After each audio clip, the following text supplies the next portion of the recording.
Vote ভালো হচ্ছে, মানুষ বেরোচ্ছে, আসছে, ভোট দিচ্ছে। নিরাপত্তা ঠিকঠাক আছে? নিরাপত্তা তো এখন অবধি মনে হচ্ছে ঠিকঠাকই আছে, কোনো প্রবলেম নেই। এখনো অবধি দুটো অভিযোগ এসছে, মিঠুন চক্রবর্তীকে ঘিরে স্লোগান দেওয়া হয়েছে তৃণমূলের দিকে অভিযোগ, তাপস রায়কে ঘিরে স্লোগান দেওয়া হয়েছে তৃণমূলের দিকে অভিযোগ।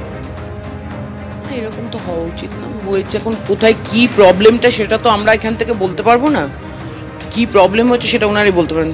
আও দেখো, আমরা কথা বললাম এবং এই মুহূর্তে সুদীপ বন্দ্যোপাধ্যায়ও রয়েছেন। কতবার যে ভোটে জিতি, তার পরের বার তার থেকে বেশি ভোটে জিতি।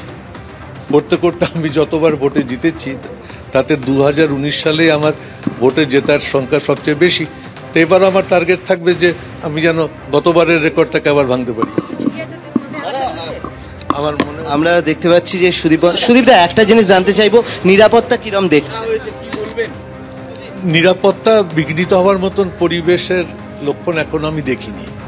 কারণ আমি যেখানে এসেছি তার প্রথম ঘরটিতে 64 জন প্রথম ঘন্টায় ভোট দিয়েছেন, আর একদম কম পড়েছে যেটা 37। তাহলে আরো একটু ঘুরলে তারপরে এই ব্যাপারে একটা স্বচ্ছ ধারণা পাওয়া যাবে। ভোট ভালো হচ্ছে তাহলে? সুদীপ বন্দ্যোপাধ্যায় তিনি বলছেন ভোট ভালো হচ্ছে। আর এবার ফের আপনাদের নিয়ে যাব ভাঙড়ে। কিছুক্ষণ আগে সাতুলিয়াতে আপনাদের দেখিয়েছিলাম গতকাল রাতভর বোমাবাজি, আর এবার নতুন ঘটনা, নলমুড়িতে সংঘর্ষ হয়েছে তৃণমূল বনাম আইএসএফ এর মধ্যে। যাদবপুর লোকসভা কেন্দ্রের অন্তর্গত ভাঙড়, প্রত্যেক মুহূর্তে নতুন খবর আসছে। গতকাল সাতুলিয়াতে বোমাবাজির ঘটনা, তৃণমূলের পার্টি অফিসে ভাঙচুর চালায় আইএসএফ, অভিযোগ এমনটাই। আর এবার নলমুড়ির ছবি আপনাদের দেখাবো, যেখানে তৃণমূল এবং আইএসএফ এর কর্মীদের মধ্যে সংঘর্ষের ঘটনা। দেখুন কি অবস্থা।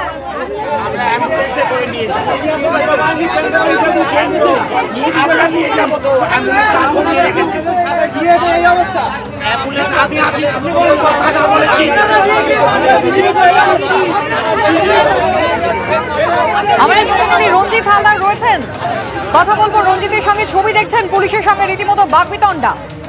পুলিশ নিয়ে যাচ্ছিল, নিয়ে গিয়ে ওরা এদেরকে মার খাওয়ালো।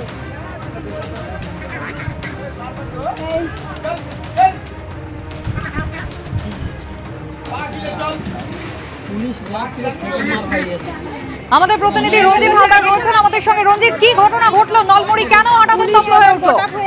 পুলিশ নিয়ে ওদেরকে দেখো, সকাল থেকে যেমনটা ছবি দেখতে পাওয়া যাচ্ছে, ভাঙড়ের একাধিক জায়গায় তৃণমূল এবং আইএসএফ এর মধ্যে সংঘর্ষের ঘটনা ঘটেছে। সেরকমই নলমুড়ির এটা একটা ঘটনা ঘটেছে। এখানে আইএসএফ কর্মীরা যখন ভোট দিতে যাচ্ছিল সেই সময় তৃণমূল কর্মীরা তাদেরকে চায় এবং বেধড়ক মারধর করা হয়। পাশাপাশি আরো একটা যেটা অভিযোগ উঠে আসছে যে এজেন্ট বসানোকে কেন্দ্র করেও তাদেরকে মারধর করা হয়েছে। এই ঘটনাকে কিন্তু দুপক্ষের বেশ কয়েকজন আহত রয়েছে। ঘটনাস্থলে পুলিশ রয়েছে, দুপক্ষকে সামাল দেওয়ার চেষ্টা করছে, এমনটাই খবর জানা যাচ্ছে। রঞ্জিত, ধন্যবাদ।